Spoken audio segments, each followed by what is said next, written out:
Hello my lovelies, welcome back to my channel. If you are new here, hi, hello. I hope you click the subscribe button and choose to stay for a while. And if you're a returning viewer, thank you so much for being here. I appreciate you more than you know. Okay, so for today's video, I purchased the Hard Candy Lip Blur lipstick. A lot of people on social media are comparing this to the new Rhode Skin lip liners. So that's what we're gonna do today. See if one is better than the other, because this one is more than half the price of the Rhode Skin.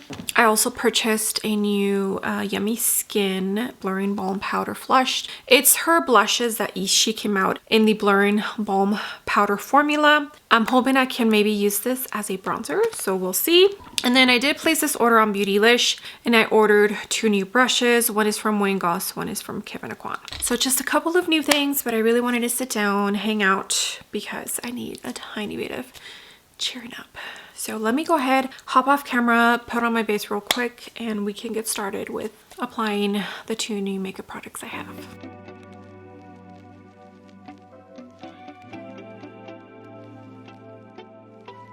Okay, hair is pulled back. Let me tell you what primers I went into. I used the Vive, both the Supernova in the liquid and in the jar, the balm, for hydration to my skin, the Refi Under Eye Primer, and I did use the Danessa Myricks Universal Radiant for my T-zone.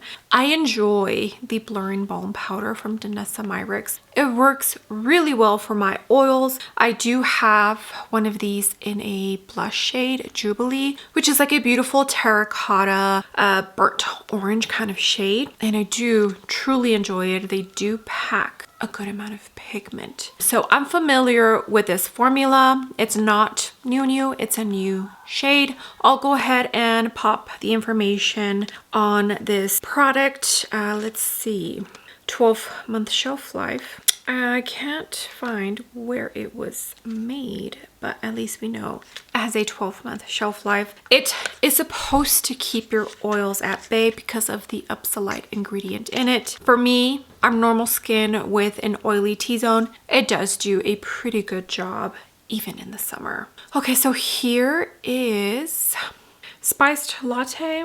Yeah, so maybe it won't. It looks, gosh, it looks so similar to, I'll have to pull out Jubilee and compare. No scent. Yeah, no scent. It might have a little bit of red, pinky undertone in there. I'm still gonna try it. We'll see.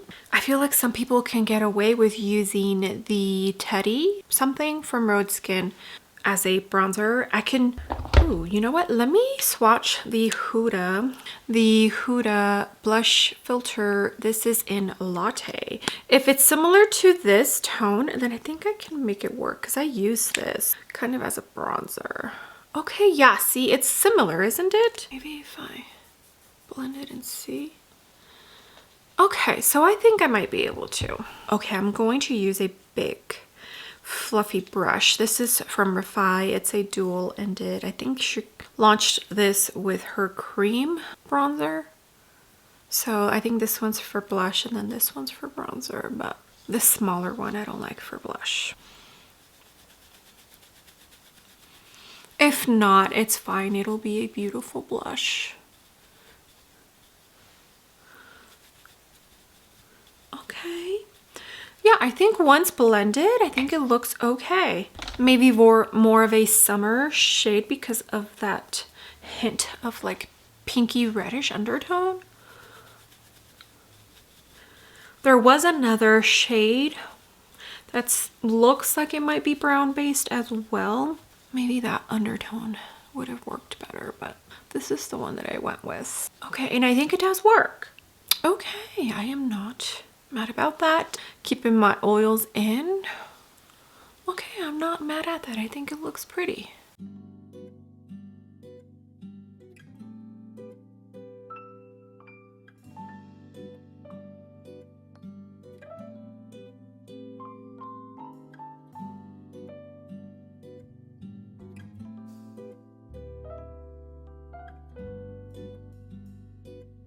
Okay, this is not a new launch, but it is a new purchase for me. It's the Kevyn Aucoin Blurring Powder Brush. I have some powder brushes that I do enjoy, but I don't absolutely love. So I figured let me pick one up from Kevyn Aucoin.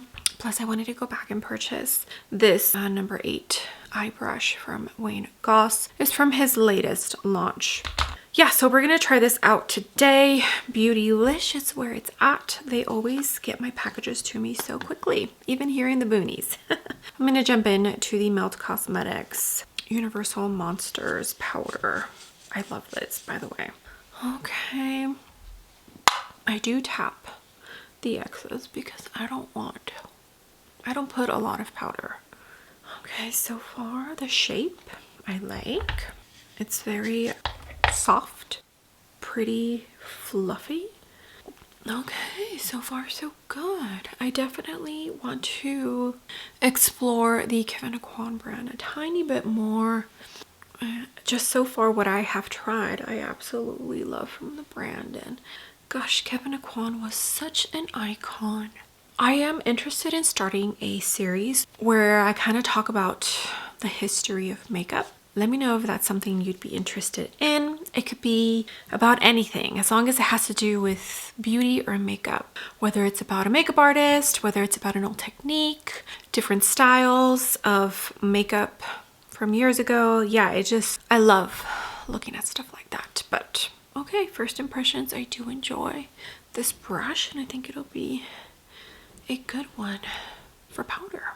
Okay, that's what we're looking like. You saw me apply powder. I did use the Dolce & Gabbana pressed powder for my under eyes. And then I did go in to the Danessa Myricks, the Jubilee shade for my cream blush. Then I went in to the What's Up Beauty Baked Bronzer 30 Tan, the new YSL blush in Nude Lavalier, and the What's Up Beauty Baked Blush in Relaxed Roma for like closer to the temple. And I did go into MAC Paint Pot in Soft Ochre because I am going to use this new brush from Wayne Goss real quick. It's the number 8 and it's just like a fluffy flat brush. I did spot clean both the Kevyn Aucoin and this brush with the Sephora cleaning spray. I'm gonna use this little trio from Hourglass. Keep it simple, use the same brush for the whole eye look. I'll use this in the crease, that in the outer corner for a little bit of depth, and then the shimmer. You already know I love Wayne Goss brushes. Honestly, I was sad and I purchased. I'm currently waiting for my Odin's Eye Morgan Turner palette retail therapy. You know, I'm waiting also for a Bloomingdale's order because they had the new Charlotte Tilbury 9-pan palettes on sale. So with taxes, I got free shipping and everything, I paid $54.29, which sounds so much better than $60 plus tax. You know? So yeah, when I placed this order, the main goal was to find a powder brush, and then I decided to add another eye brush from Wayne Goss because I don't have enough, honestly. And Wayne Goss, he knows what he's doing, you know? Same brush. Basically, if you're somebody who doesn't mind using the same brush for your whole eye look, and you're someone that uses nudes, neutrals all the time, you can pretty much buy one brush and use it for your entire look. Because I believe this brush was like $30-something for just one little eye brush, you know? That's kind of crazy, but I promise you it's a beautiful brush and it'll probably last you a really long time if you take really good care of it. Okay, now this is a very soft, subtle, sophisticated kind of shimmer, but it's so pretty. Maybe I'll add, I do have one of the single little shadows from Hourglass. It packs a little bit more of a punch. Okay, before we move on to the lips, and probably one of the main reasons why you clicked on this video, I did finish off the eye look with this YSL quad. I forget the name of this one, and I just used this little shimmery glittery topper shade to finish off the eye look, and a tiny bit of liner. I think it's the Pat McGrath It's a dark brown one. For the outer corner, Charlotte Tilbury brow pencil, got to be brow gel, and that's everything. I haven't gone into highlighter just yet. Okay, so this Hard Candy Lip Blur lipstick, I'm pretty sure I paid $8.97. It's less than $10 at my local Walmart. And I purchased the shade Smitten, and it's a soft focus color blurring tip. It has a 6-month shelf life, and it was made in China. People are comparing this to the Rhode Lip Sculpt lip liners. Okay, this was really stuck in here, maybe so that people won't steal it. But yeah, it was glued at the bottom. So the cap for the built-in blotter, which is just a little sponge, there was glue on here. See this? So people won't steal it. Okay, so let me, whoa, oh no, it's broken. Well, is it? Yep, there it is. You see that?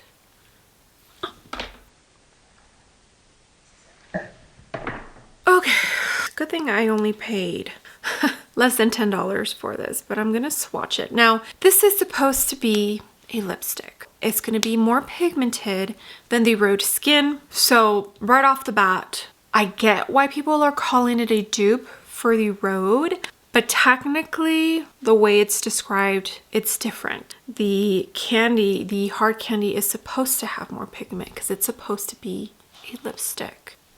Yeah, so this is Smitten, and then for the Rhode, I swatched Balance. So what I'll do is hard candy on this side and the Rhode on the other side. More than likely, pigmentation, maybe even longevity will probably be better on this one. Let's look at the tips. So the hard candy is thicker than the Rhode. Okay, so I'll do hard candy on this side. Yeah, right off the bat. So much more pigment. Because again, it's supposed to be a lipstick. But that's pretty super creamy. Oh, I guess I should use the little sponge applicator.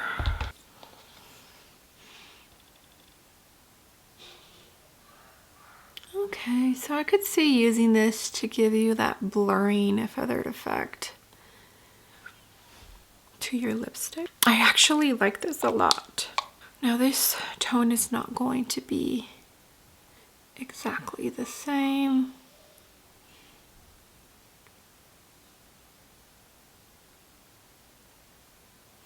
Also doesn't apply exactly the same as far as opacity goes. There's more shades for the Rhode, more natural shades, I believe. There was only 4 or 5 for the hard candy. Maybe only one that was a little bit more like on the natural brown side. But as you could see, you can get a very similar effect with the hard candy. So if you want to experience a tiny bit with the Rhode Lip Sculpt lip liners give, I think you'll be able to experience it with the hard candy for sure. And it's only $10 versus $24. I also like the smudger for the hard candy a tiny bit better. A lot better actually than the silicone. But as you could see, you get the same feathered blurred effect. Not a dupe. Formula is different because the hard candy is an actual lipstick. That's what it's advertised as. But I do feel like it's a very similar concept. Okay, let me take off this, apply the hard candy, and then a lipstick. Okay, I'm back. I have the hard candy. Ooh, forgot. Let me show you. Okay, so they both fade away fairly easily. The hard candy has more pigment. But I do have the hard candy on, and then I did go into the Rhode cream blush in Sleepy Girl in the middle as my lipstick. Much more liking the smudger for the hard candy, the silicone one. And I get it, it's not just for smudging. You can use the silicone one to clean it up, but I enjoy that feathered look for the lip liner. I'm not the type of person that wants my lip liner to be super crisp, or even my lipstick. I'm good when it looks almost like it's feathered and it's just spread into the rest of my skin. Like, this is how I like it, basically. Okay, so I finished off with the Dior Glow Face palette. This one's no longer available, unfortunately. I used these two as my highlighter, and then I used this for my brow bone and the inner corner. Okay, real quick before we're done with this video, let me swatch the two Danessa Myricks shades. So Jubilee is the original tone that I have, which is a very pretty, like, burnt orange terracotta blush. And again, I do enjoy this formula. Just keeps everything put together. And then here is Spice Latte. Although I will say the formulas I feel might be different. This one feels a little bit more balmy than this original one. This one almost feels like a, you can even see it, like a moussey texture. That's so weird. And then when you look at this one, see how it looks more hydrating, more balmy? Weird. Okay, so this is, yeah, even when you swatch it. Let's see. Okay, so I think this formula is different. Not as pigmented as this blush. Did she change it up? Yeah, I feel like this is just, the base is a little bit more translucent in a way. Okay, that's good to know. That's going to be it for this video. Thank you so much for being here. I appreciate every single one of you. You have no idea. All the comments, all the likes. If you use my links to shop, it all truly does mean so much for myself and my channel. Thank you for all of the love on my last video. Yeah, just, you know, life. I'm doing better. I mean, I have my highs and lows. Just, yeah, you know, certain times of the day, especially when we're going through our routines, it's kind of back to reality and realize, oh yeah, he's not here. So, yeah, if you've all lost a pet, then you probably know how it goes. So it'll be an interesting healing journey, but thank you all for the love and support. I appreciate you. You help out more than you know. So yeah, okay. With that being said, do not forget to give the video a big thumbs up. And also don't forget to hit the subscribe button if you haven't already. And I will see you all on my next video. Bye.